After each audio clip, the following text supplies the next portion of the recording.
Yeah, welcome back to today's class. Continuation of our organic chemistry. Today, we are going to be looking at nomenclature of organic compounds. When we say nomenclature, you should understand what it means. It means naming, the method of naming organic compounds.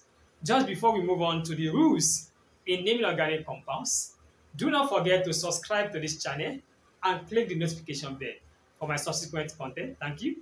Now, what are the rules that we are going to be taking care of in naming organic compound? Number one, consider the longest continuous carbon chain length. Number two, every branch of the atom is considered as a substituent or what we call attached group. Meaning that any group that is not being numbered in the continuous carbon chain length is referred to as a substituent group, but I used to call it attached group. Let's look at that name. Attached group could be a methyl, ethyl.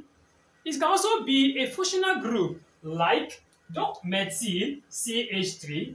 It can be C2H3. This is a methyl. This is ethyl. It can also be an hydroxyl group, OH. It can also be a carbonyl group. So all these ones are attached group or what we call a substituent group. Number three, number the carbon atoms of the substituent group so that your substituent group or attached group will have the lowest number of carbon. Number four, give each of the substituent group of the atom in the continuous carbon chain length number. Give each of them number. Then the next one, where there is more than one substituent group, we use the word di for 2, tri for 3, tetra for 4, and so on in order to name the substituents or what we call the attached group.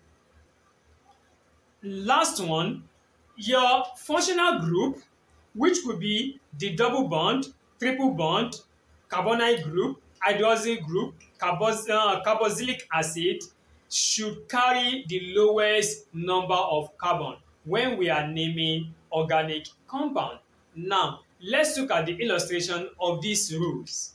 Now, let's look at the application of the rules we have learned. Look at the first one. We want to know if we want to count this compound, the atoms of this compound, where are we going to start from? Is it from the right or from the left? Now, the first rule states count or consider the longest, the continuous carbon chain length. The continuous carbon chain length, the longest one. Now, let's look at this. If I count this way, from my right hand side, 1, 2, 3, 4, 5, 6.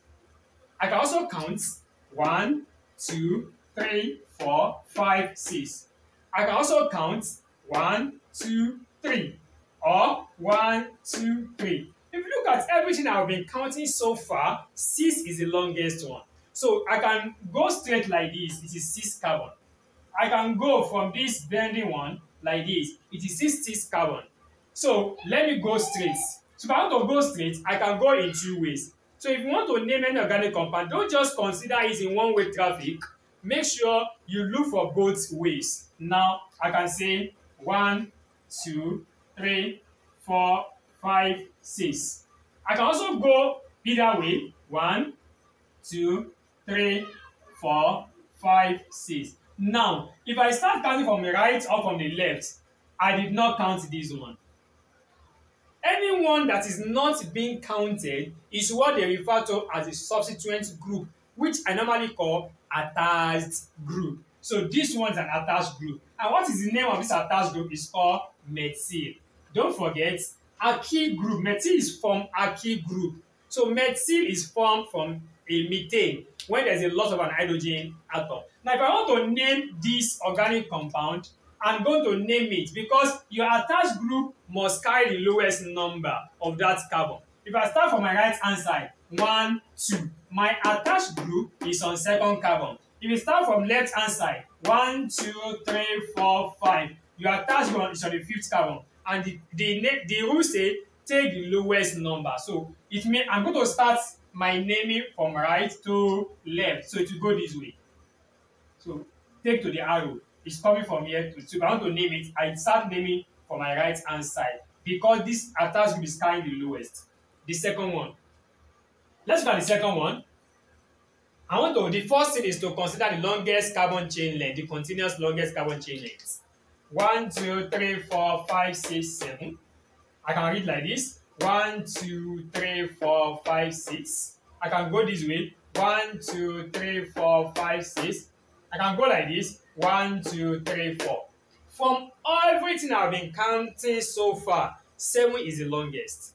Now, which of the 7? 1, 2, 3, 4, 5, 6, 7. Go straight. So if you are going straight, you can go straight in 2 ways.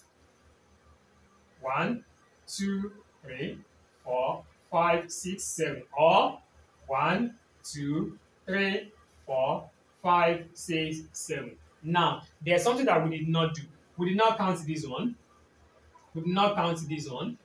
So this one we did not count is an attached group. Attached means it is joined to the longest carbon chain length. So it's not part of it. That's the meaning. So, and the name is methyl.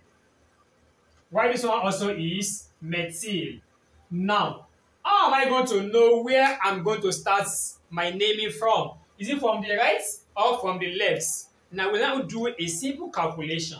That is, let's say right hand side and left hand side. For my right hand side, I want to know where my attached group are. 1, 2, 3. The first one is on the third carbon. 3 plus, still continue. 1, 2, 3, 4, 5, 6. The next one is on the sixth carbon. 3 plus 6, 9.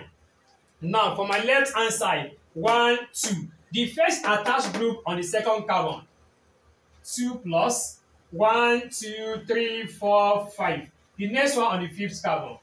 2 plus 5, 7. You can see that because I have 2 attached groups and they are the same family, it means that 1, if I start counting from the right hand side, the sum of the attached group gives 9. If I start from the left hand side, the sum of the attached group gives 7. So I will consider the lowest one. So I'm going to start my naming from my left hand side. So it goes this way. So my naming goes that way. The third one. This third one is an alkane having a double bond. So this double bond is the functional group here. So don't forget your functional group must carry the lowest number as well. So my longest continuous carbon here, 1, 2, 3, 4, 5 is 5. So I can say 1, 2, 3, 4, 5 or 1, 2, 3, 4, 5. If I start from the right hand side, 1, 2, 3, 4, 5. From the right hand side, my double bond is joining carbon 3 and carbon 4. So, but the first one we consider 1, 2, 3. My double bond is on the third carbon. But if you start from the left hand side, 1, 2, your double bond is joining second and third together, meaning your double bond is on the second carbon. And the functional group must carry the lowest one, meaning I'm starting from my left hand side. So I'm going to start naming from the left hand side. And the last one, if you look at the last one here, the longest carbon chain length, 1, 2, 3, 4, 5. 1, 2, 3, 4. 1, 2, 3, 4. 1, 2, 3, 4. 5 is the longest one. That is 1, 2, 3, 4, 5. But something must be noted. I did not count this. It's my attached group. So this one is called methyl. Next one, I did not count this one. So this one is an hydroxyl group, but this compound is an alcohol.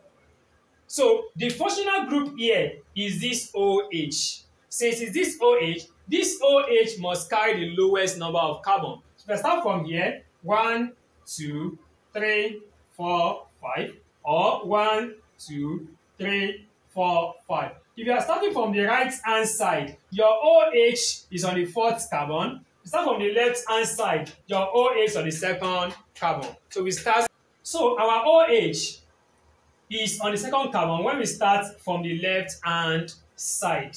So we start naming from the left hand side. So this is illustration of the rules that guide the naming of organic compound. Now, our next class, we are going to be looking at the IUPAC nomenclature in detail of alkanes, alkanes, and so on. Thank you for listening. I remain Latif Ismaila Akambi, your mathematics and chemistry tutor.